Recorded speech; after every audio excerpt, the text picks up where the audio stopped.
اور ساری دنیا کا کافر یہ چاہتا ہے کہ مسلمان اس پر باقی نہ رہے۔ ساری دنیا کا کافر اس بات کو سمجھتا ہے کہ مسلمان جب تک اللہ کو راضی کرنے والا ہے، جب تک اللہ کے راستے پر ہے، جب تک وہ دین پر قائم اور دائم ہے، ساری دنیا کی طاقتیں مل کر مسلمان کا بال بیکا نہیں کر سکتی۔ لیکن جس دن مسلمان پٹڑی سے ہٹے گا، اسی دن مسلمان پہ حالات آئیں گے، مصائب آئیں گے، پریشانیاں آئیں گی۔ اس بات کو دنیا کا کافر بھی سمجھتا ہے۔ اس لیے وہ ہماری نسلوں پر خفیہ طریقے کے ساتھ اور غیر شعوری طریقوں کے ساتھ محنت کر کے ہماری نسلوں کو بگاڑ رہا ہے، ہماری نسلوں کو بگاڑ رہا ہے، ہماری نسلوں کو دین سے دور کر رہا ہے، ہماری نسلوں کو اللہ سے دور کر رہا ہے، ہماری نسلوں کو حضرت محمد صلی اللہ علیہ وسلم سے دور کر رہا ہے، اپنے نبی کے طریقے سے دور کر رہا ہے، اور ایسے خوبصورت طریقے سے کر رہا ہے کہ ہمیں پتہ بھی نہیں چل رہا۔ جیسے دیمک کسی لکڑی کو لگ جائے، لکڑی کو اگر دیمک لگ جائے تو وہ شور نہیں مچاتی کہ میں نے تمہاری لکڑی کو یہ کرنا ہے، وہ کرنا ہے، اور وہ نعرے نہیں لگاتی، اور وہ جلسے اور جلوس نہیں کرتی کہ میں نے تمہاری لکڑی کو خراب کر دینا ہے، بلکہ وہ خاموشی کے ساتھ لکڑی کے اندر گھس کر اس کو کھاتی چلی جاتی ہے، یہاں تک کہ وہ لکڑی سوائے آگ میں جلائے جانے کے کسی کام کے قابل نہیں رہتی۔ نہ وہ شیطیر بن سکتی ہے، نہ وہ پلر بن سکتی ہے، نہ وہ کھڑکی اور دروازہ بن سکتی ہے، نہ وہ کرسی اور صوفہ بن سکتی ہے، نہ وہ چارپائی بن سکتی ہے۔ اتنی وہ لکڑی بیکار ہو جاتی ہے جب اسے دیمک لگ جائے۔ میرے محترم بھائی اور دوستو، آج میری اور آپ کی نوجوان نسل کو ایک دیمک لگ گیا ہے، ایک دیمک لگ گیا ہے، ایک دیمک لگ گیا ہے، ایک دیمک لگ گیا ہے۔ وہ دیمک ہماری نوجوان نسل کو اندر ہی اندر سے کھوکھلا کر رہا ہے، اندر ہی اندر سے خالی کر رہا ہے، اندر ہی اندر سے بے جان کر رہا ہے اور کمزور کر رہا ہے۔ وہ دیمک پتہ ہے کون سا ہے؟ وہ دیمک انٹرنیٹ ہے، انٹرنیٹ ہے۔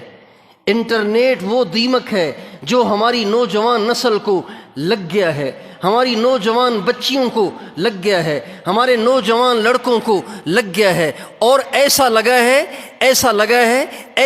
ہے کہ اس کا فرق ہر ذی شعور اپنی آنکھوں سے مشاہدہ کر سکتا ہے۔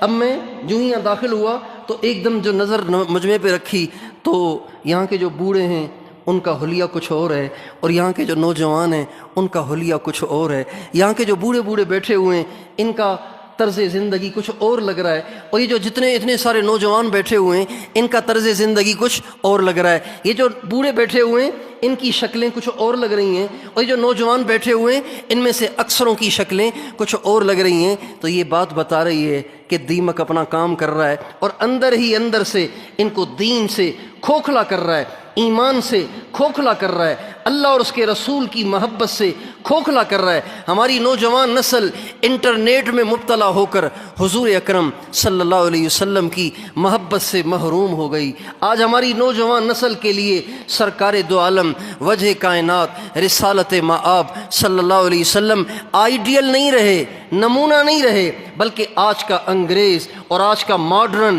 اور آج کا ایکٹر اور آج کا سنگر اور آج کا ڈانسر اور آج کا کرکٹر اور آج کا دنیا دار، یہ ان کا نمونہ بن گیا ہے، رول ماڈل بن گیا ہے، آئیڈیل بن گیا ہے۔ میرے دوستو، بس آپ ان سارے دوستوں سے اتنی سی درخواست ہے کہ اس دیمک کو ختم کرنے کی کوشش کریں، اپنی نسلوں کی حفاظت کریں۔ ایسے نہ ہو کہ یہ نسل یوں کھوکھلا ہوتے ہوتے اس سطح تک پہنچے کہ پھر آپ ان کو دین کی طرف واپس نہ لا سکیں۔ اس لیے کہ انٹرنیٹ کا انتہائی اثر یہ ہے کہ لوگ اللہ سے انکاری ہو جائیں، اللہ کے نبی سے انکاری ہو جائیں، آخرت سے انکاری ہو جائیں، اور لوگ ہو رہے ہیں، ہزاروں پختون نوجوان ہیں جو خدا کے انکاری ہو گئے، آخرت کے انکاری ہو گئے۔